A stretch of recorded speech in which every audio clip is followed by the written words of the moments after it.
Les conseillers en gestion de patrimoine ne sont pas en premier lieu concernés par l'interdiction éventuelle des commissions lors d'une vente sans conseil, puisque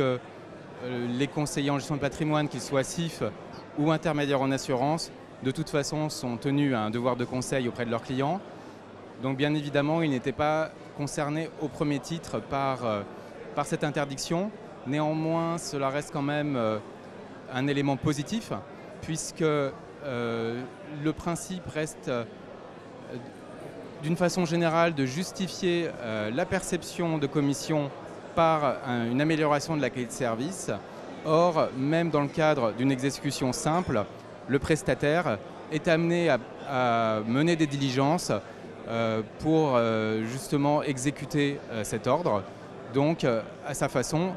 il fournit un service au client, même si ce n'est pas un service de conseil aussi complet que pourrait le proposer un conseiller en investissement financier qui est lui tenu à un devoir de conseil et notamment à une vérification de l'adéquation de l'instrument financier.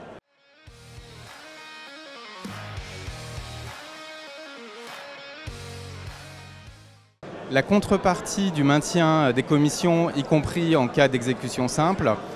c'est l'introduction d'un test des inducements, donc un ensemble de dispositions et de procédures que devront respecter les professionnels pour justifier du fait que les inducements, donc les commissions, ne portent pas préjudice à l'intérêt du client, notamment cartographier ses rémunérations et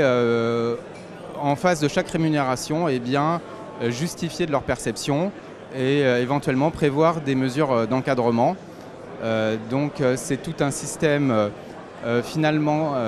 qui est quand même relativement complexe que devront mettre en place les conseillers qui voudront continuer à percevoir des commissions.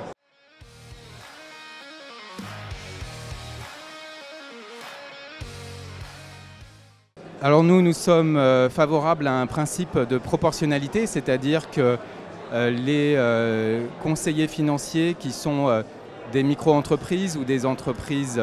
de taille moyenne ne soient pas forcément soumis aux mêmes règles que des entreprises d'investissement qui sont des acteurs beaucoup plus importants sur la place.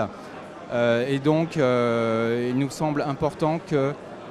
les CIF français, par exemple, dans le cadre de leur régime analogue, eh bien, soient soumis à un régime potentiellement plus allégé et moins strict compte tenu de leur taille et de leurs effectifs.